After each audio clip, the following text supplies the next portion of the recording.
Kabilang sila sa mga unang antingero na nagtatanga ng mga sinaunang mutya na may hindi masukat na abilidad. At para mapanatiling buhay ang mga ito, sinusubukan nila ito sa iba't ibang nilalang na kanilang natatagpuan. Ito ang pamamaraan ng kanilang panunubok upang matuklasan pa ang mga kakaiba nitong abilidad. Subalit dumating ang araw na bigla na lamang itong umuwi nang wala pa sa plano. At nung matuklasan ito ng kanilang mga kadugo, nasipat nila ang kagimbal-gimbal na sitwasyon ng mga antingero. Dinapuan ito ng isang nakakamatay na sakit at para wala na rin itong mahawa, sabay-sabayang mga itong nagpalamon sa dagat.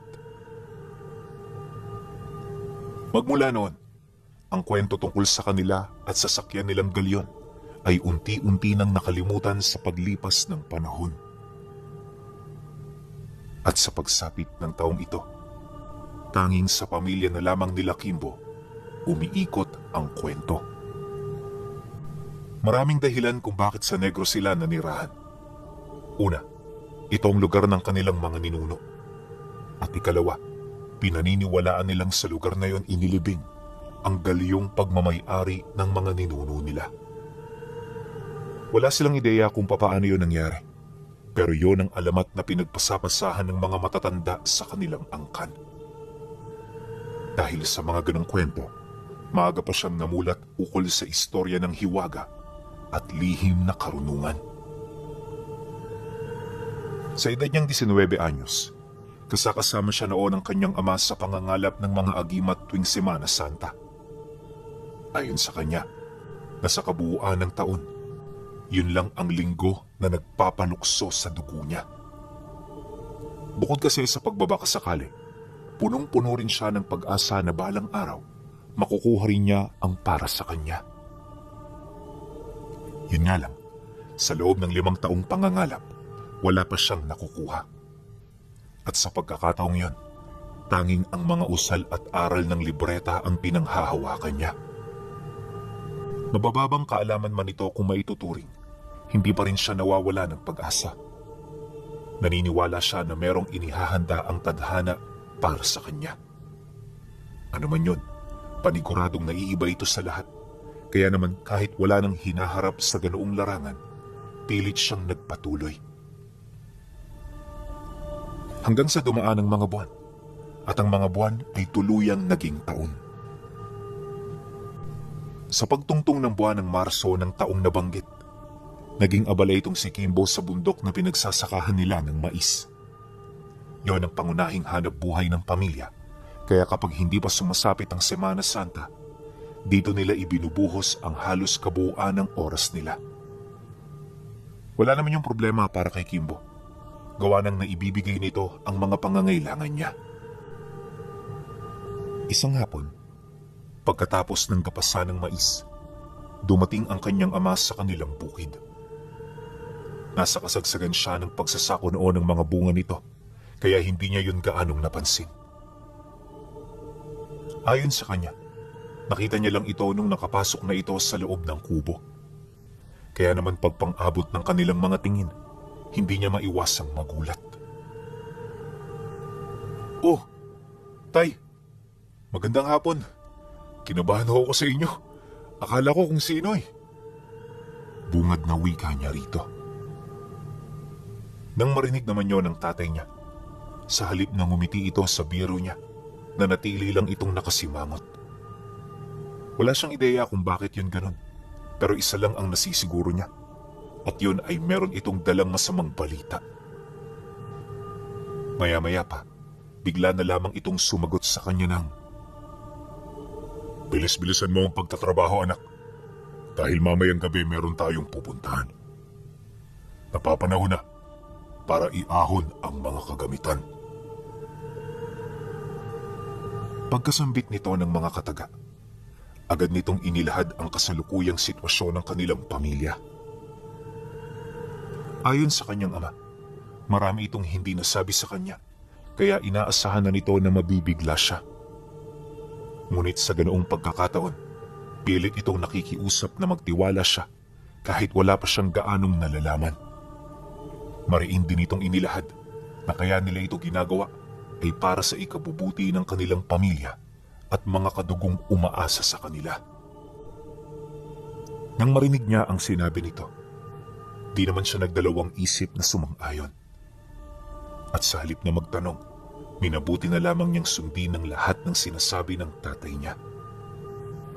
Naniniwala siya na para yon sa ikabubuti nila, kaya wala siyang karapatan na ito ay tutulan. Matapos ang kanilang pag-uusap, dali-dali naman niyang itinuloy ang kanyang mga ginagawa. Pagsapit ng 7:00 ng gabi, tapos na siya sa kanyang trabaho. Nakahanda na rin noon ang kanyang ama, kaya pagkaligpit niya ng mga sako, dali-dali na silang umalis. Wala mang pahinga si Kimbo. Pilit niyang sinundan ito hanggang sa marating nila ang likurang bahagi ng bukid na kanilang sinasaka. Pagbaba nila sa paanan, may nakita siyang maliit na lagusan na nakatago sa mga baging at talahib. Nagkalat din sa lugar ang pugad ng iilang uri ng makamandag na ahas na ayon sa tatay niya, yon ang nagsisilbing bantay ng lagusan. Paggapang nila sa looban nito, gulat na gulat naman siya nang mapansin niyang hindi sila pinansin ng mga ahas sa paligid. Minsan nga sumasagi yon sa kanyang balat, pero nakapagtatakang hindi ito nanunuklaw. Nakakabahala man ang ganoong sitwasyon. Pikit mata niyang sinundan ng kanyang ama hanggang sa nakatagos na sila sa kabilang bahagi ng lagusan. At sa pagmulat ng kanyang mga mata, nakita niya ang galyon na minsang sinakyan ng mga ninuno nila. Sa estado nito mukhang hindi na yun mapapakinabangan, pero nakapagtatakang buong buo pa rin ito. Kapansin-pansin din ang gintong estatwa sa pinakaunang bahagi ng galyon na halos malaglag na. Matapos naman niya yung masilayan, dito na nagsimulang magsalita ang kanyang ama. Ayon dito, ang ninuno nila sa ika-7 henerasyon ang kumuha nito sa laot at ang naglipat nito sa bundok. Kaya ito naging posible ay dahil sa mutya ng lupa na pagmamay-ari nito. At nung nailipat na nito ang galyon, isinarado nito ang lagusan sa lahat ng mga ordinaryong taong malapit doon. Tanging ang pamilya lang nila ang nakakaalam nito, kaya sa paglipas ng mga taon at dekada, hindi na nila nilisan ang lugar. Dagdag pa ng kanyang ama, na sa bawat henerasyon iisang pinuno lamang ang may pahintulot na makapasok dito. At pumupunta lamang sila roon kapag sila'y desperado o may nakaambang panganib sa kanilang pamilya. Nang marinig naman niya ang sinabi nito, dito niya na unti-unting naunawaan ang sitwasyon. Kaya para magkaroon ng kaliwanagan ng lahat, pinili niyang magtanong. Ano ba talaga ang problema, tay? Siguro naman sa pagkakataong to, pwede mo nang sabihin sa akin ang lahat ng nalalaman mo. Pangako, tay, ligtas sa akin ang lahat ng iyong lihim. Nang marinig ito ng tatay niya, dito na ito bahagyang napahinto sa pagpapaliwanag. Pagsilay nito sa kanya, di na ito nagdalawang isip na ilahad ang mga ninanais niya. Ayon sa kanyang ama, kaya sila pumunta roon ay para ibigay sa kanya ang mutsyang matagal na niyang hinahangad. Dagdag pa nito na, kaya nila ito gagawin ay dahil sa nakaambang panganib sa kanilang angkan. Dahil sa sinabi nito, dito na siya nagtanong ng nagtanong pa. Alam niya na malalim ang dahilan ng tatay niya, kaya naman may kutob siya na hindi ito basta-bastang mailalahad sa kanya. Kaya naman sa pagpapatuloy ng kanilang pag-uusap, sa paksang yun lang umiikot ang lahat hanggang sa malaman-laman niya ang tungkol sa lahi ng mga gabunang unti-unting pumapatay sa angkan nila. Pagtatapat pa ng kanyang ama na ilang taon na nilang iniiwasan ang mga nilalang, ngunit sa kabila nito patuloy pa rin sila nitong nasusundan. May mga kadugo na rin silang pumanaw dahil lamang sa pakikipaglaban. Ang kaso walang nagtagumpay sa hanay ng mga kadugo nilang antingero hanggang sa tuluyan na yung malipol. Pagbagsak ng unang depensa ng angkan nila, doon na sila na alarma. Naging madalas na ang pagbisita nila noon sa galyon para kumuha ng mahihiwagang armas. Pero sa oras na hinahawakan nila ito, hindi yun nagkakaroon ng bisa. Piling mga tao lamang ang nabibigyan ng pagkakataon, kaya hindi sila makapaglikha ng pangkat na sisiil sa panig ng kanilang kalaban. At ang gano'n nilang kabiguan, ang naging daan upang sila'y magtiis at magtago. Nabanggit din ito sa kanya, na kaya hindi niya yun napapansin, ay dahil sa 3 baryo pa lang ang layo nito sa kanila. Pero dahil sa patuloy na pag-usad ng mga ito, araw na lamang ang makapagsasabi sa pagdating ng mga ito. Kaya habang meron pa silang pagkakataon, kinakailangan na nilang paghandaan ang nalalapit na panganib. Matapos nitong makapagsalita, kahit papaano naunawaan na niya ang sitwasyong kinakaharap nila. Bagaman mahirap paniwalaan ang ganoong kwento, hindi niya maipagkakaila na totoo ito. Bukod kasi sa galyon na nakikita mismo ng kanyang mga mata, saksing buhay din siya sa agimat at mga mutya ng kanyang ama. Hindi ko ito magagawa ng ako lang, anak ko. Bibilang na lamang kami sa iyong mga daliri. Kaya inaasahan namin na makakatulong ang pagpapunta ko sa iyo rito. Tayo na. Pumasok na tayo. Huwag kang matakot, anak ko. Sapagkat ang galyong ito ay kaisa ng ating lahi. Wika ng kanyang ama matapos nitong mailahad ang mga bagay-bagay sa kanya. Nang marinig niya ang sinabi nito, napatanong lang naman siya habang pinagmamasdan ang napakalaking galyon na nasa harapan niya. Kahit ito ay lumang-luma, hindi may pagkakaila na napreserba ng lugar ang minsan itong tinatangang ganda. Makalipas pa ang ilang minutong pagmamasid, nagdesisyon na silang pumasok sa loob. Maya-maya pa, nang buksan na ng tatay niya ang pinto, bumungad sa kanya ang mga banga at mga kagamitang ilang dekada na ang tanda.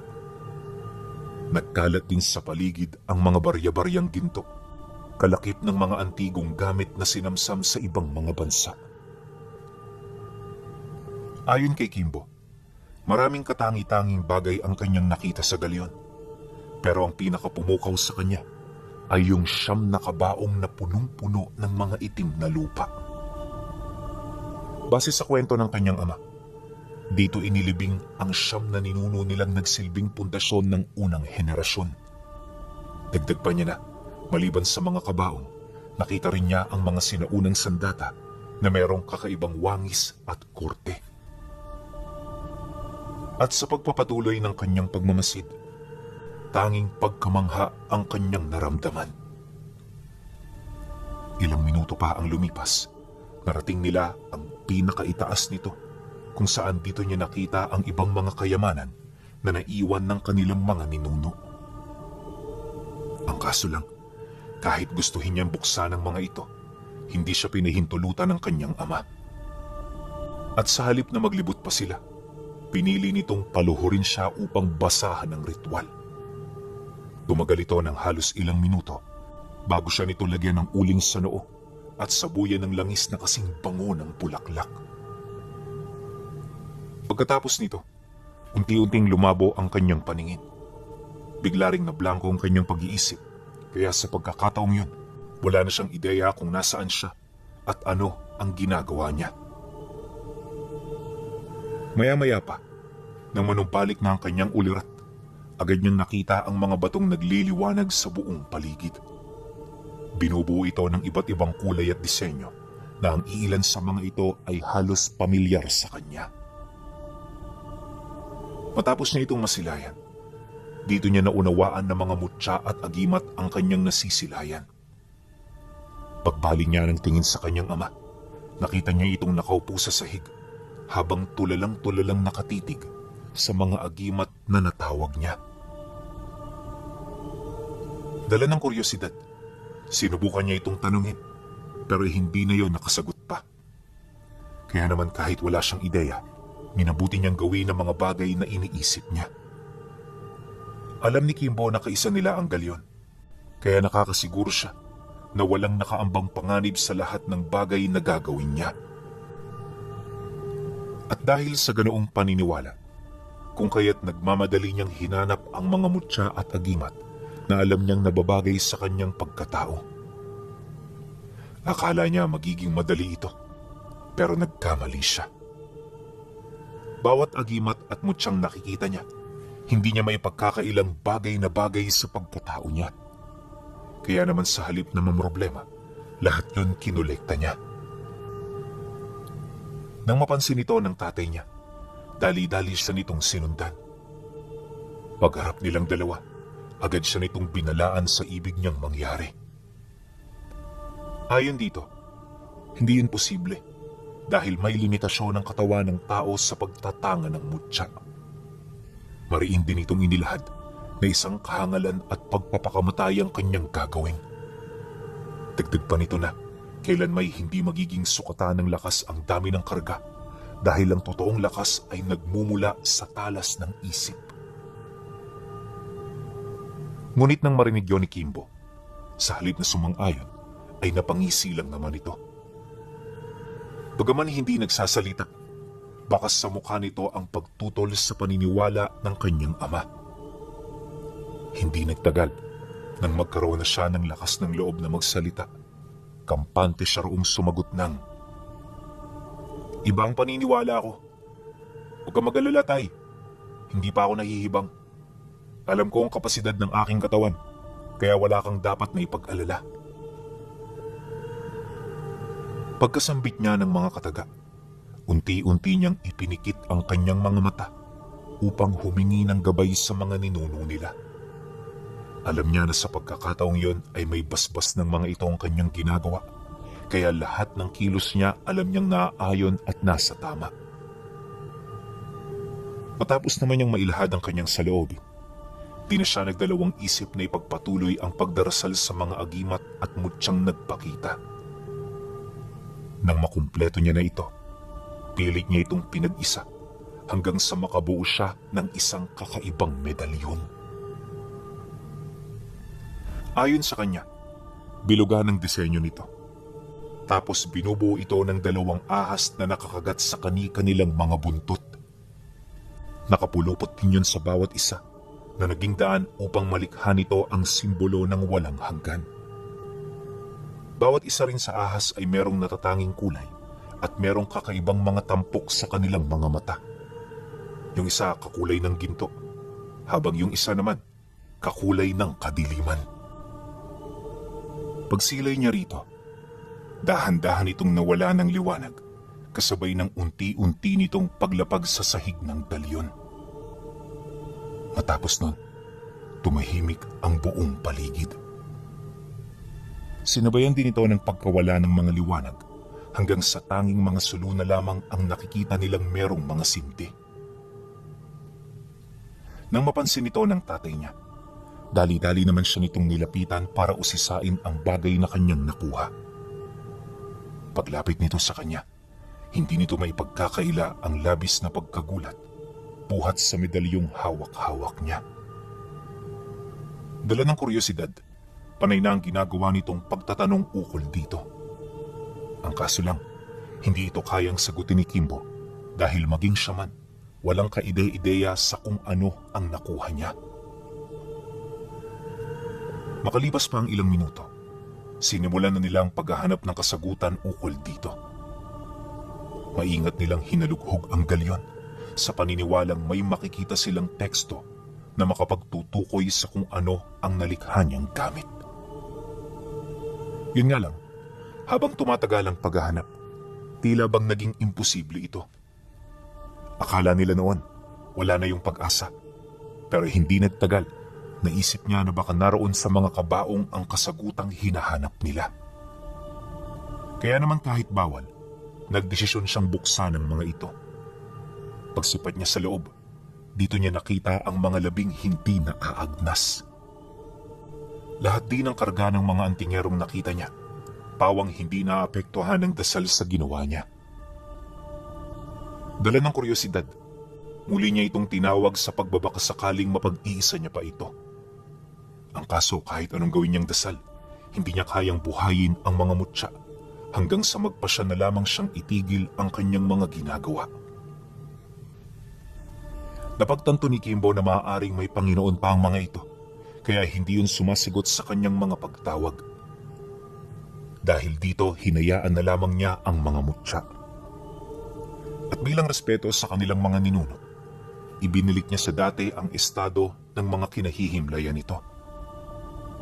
Ngunit sa kabila ng mga nasilayan niya, hindi pa rin siya natinag sa paghahanap hanggang sa nabuksan na niya ang ikapitong nicho. Pagsilip niya sa loob, doon niya nakita ang isang kakaibang libro na hawak-hawak nito. Malayong-malayo ang librong yon sa mga libreta dahil sa disenyo at laki nito. Alam rin niyang hindi ito naglalaman ng mga lihim na karunungan dahil sa itsura nito parang talaan lang yon ng mga impormasyon. Kaya naman kahit walang permiso mula sa kanyang ama na kunin ito, dali-dali niya yung hinugot. Paghawak niya sa libro, dito niya nakita sa pinakaunang pahina ang guhit ng isang medalyon na kahalin tulad sa medalyong nakuha niya.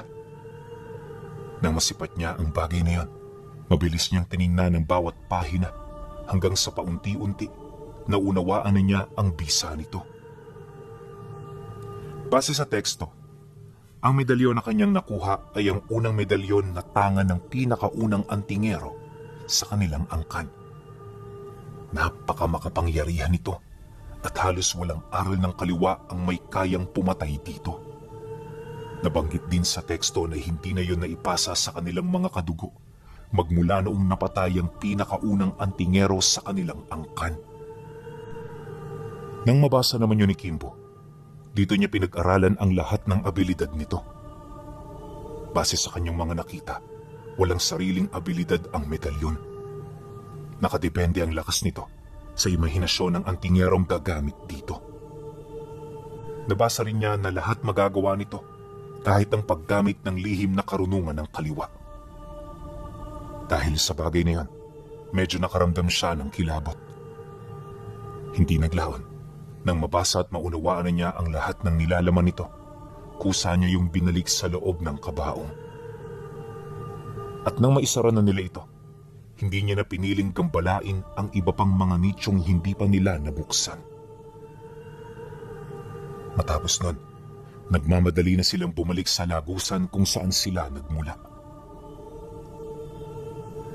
Dumaan ang mga araw, nanatili si Kimbo sa kanilang tahanan para magmasid. Bawat lugar na itinuro ng tatay niya, maigi niyang pinag-aralan hanggang sa dito na niya masilayan ang mga nilalang nakakarating pa lamang. Nang masipat niya ang grupong yon, nakaramdam siya ng takot kasi yung mga presensya nito talaga namang napakabigat. Nabanggit din sa kanya ng mga kadugo nila na sinubukan na nila itong tambangan sa mga daang nagdudugtong sa baryo nila pero hindi nila ito nagawang mapigilan. Nang marinig naman niya ang tungkol dito, sinikap niyang magsanay ng magsanay upang maging pamilyar siya sa abilidad ng kanyang mutya. Sa loob ng 1 linggo, dito niya na nagamit ang iilan sa mga kakayahan nito. Ayon kay Kimbo, na noong mga panahong hawak niya ang medalyon, pakiramdam niya isa siyang bathalang kumokontrol sa lahat ng elementong umiikot sa mundo. Dagdag pa niya na, magmula noong nagamit niya ito, hindi na siya nakaramdam ng kahit na anong pagtitiis o kalungkutan. Naging maginhawa ang buhay niya at nalayo siya sa anumang uri ng karamdaman. Mas lalo rin siyang lumakas kasabay ng biglaang paglaki ng kanyang katawan. Matapos ang 1 linggong pagsasanay, dito na nagsimula ang unang pagpaparamdam. Kinaumagahan kasi nun, nabuo na ang pamilya ng mga gabunan na naghahanap sa kanila. Kaya naman na makumpleto na ang grupo, di na ito nagdalawang isip na sumugod at pumatay ng kanilang mga kadugo. Dagdag pa ni Kimbo na, noong mga sandaling yon hindi niya inaasahang magsasagawa ang mga ito ng malawakang pag-atake. Maging ang mga magulang niya inakalang magmamasid muna ang mga nilalang, kaya naman hindi sila gaanong naalarma. Pero pagtungtong ng hating gabi, laking gulat na lamang nila nang bigla itong sumalakay. Para itong bagyong dumaraan sa ibabaw ng kanilang mga bahay, kaya naman nang marinig nila ito, bigla silang nabulabog. May mga kasamahan na sila noong naunang dumipensa sa labas, pero lahat yun madaling nadagit ng mga gabunan. Dahil sa pangyayari, kung kaya't madaling nalipol ang kanilang mga kasama. Nang maramdaman ng mga gabunan na wala nang nagbabantay sa kanila, napakadali na lamang para sa mga ito ang manalasa. At sa loob lamang ng ilang minuto, maraming kubo na ang nabuwal dahil sa mga ito. Yung mga pamilyang nagtatago sa loob, napilitan ng lumabas para tangkaing iligtas ang kanilang mga sarili. Ngunit bago pa man sila makalayo, isa-isa na sila nitong dinagit hanggang sa maglaho na lamang sila na parang bula. Nang masipat naman yun ni Kimbo, agad siyang umihip ng tigalpo sa hangin upang pigilan ang mga gabunang umaaligid sa kanyang kinaroroonan. Pagputok ng dasal niya, nakita niya kung papaano yun maglikha ng mga espiritual na sandata na mabilis na tumarak sa katawan ng mga gabunang nagmamasid sa kanila. Sinubukan pa itong alisin ng mga gabunan, pero hindi na nila yun nagawa hanggang sa tuluyan na silang manghina at kalaunay bumulusok na sa lupa. Nang masipat naman yun ang kanilang mga kalahi, hindi may pagkakailang nagulat ang mga ito sa ipinamalas na abilidad ni Kimbo. Ora mismo, pinatras nito ang kanilang mga kauri upang pag-isipan ang mga susunod nilang gagawin. Dito na rin naglakas loob ang supremo ng mga gabunan na lumapag upang siya'y makausap. Patapos naman niya yung masilayan, pilit niyang ikinalma ang kanyang sarili upang masukat niya ang tunay nitong kapangyarihan. Alam ni Kimbo na malakas ang nilalang na yun, kaya kahit siya ang nakakalamang, doble-doble pa rin ang kanyang naging pag-iingat. Paglapit naman ito sa kanila, agad naman niya yung sinalubong. Nung magkaharap na sila, kampante niyang tiningnan ito sa mga mata habang naghihintay sa kung anuman ang sasabihin nito. Maya-maya pa, nang magpang-abot na ang kanilang mga paningin, bigla naman yung nagwika sa kanya ng, "Hindi ko inaasahang may mahusay na antingerong nabibilang sa pamilyang ito. Matagal na namin kayong hinahanap, pero ni minsan hindi kita nabalitaan. Sabihin mo, iho, ano ang pangalan mo? At ano ang posisyon mo sa pamilyang ito? Ikaw ba ang kanilang pinuno?" Nang marinig niya ang sinabi nito, mahinahon naman niya yung sinagot. Itinanggi niyang pinuno siya, bagkus isa lamang siyang bata na biniyayaan ng abilidad. Pagkasambit niya ng mga katagang yon, sa kumpas ng kanyang mga daliri, biglang nabuo sa kanyang likuran ng isang malaking tao na binabalot ng kadiliman ang ulo. May hawak-hawak itong malaking palakol, tapos punong-puno ng kadena ang buong katawan nito. Pagsilay nito sa gabunan, bigla naman yung umatungan, kasabay ng walang habas nitong pagwasiwas sa hawak nitong armas. Nang masipat naman yun ng Supremo, pilit naman itong sinalag ang mga atake nito, pagpapakita na hindi yun papantay sa antas niya. Ngunit sa pagpapatuloy ng pagbubuno nila, napapansin na ng nilalang na yun ang tila bang pagbuka ng mga puting pakpak sa likod nito. At habang nangyayari ito, nakapagtatakang nadaragdagan ng husto ang pisikal nitong lakas, maging ang espiritual nitong kapangyarihan. Dahil sa pangyayari, ramdam ng gabunan na unti-unti na siya nitong napapangibabawan. Kaya naman bago pa mahuli ang lahat, humingi na ito ng tulong sa kanyang mga alagad.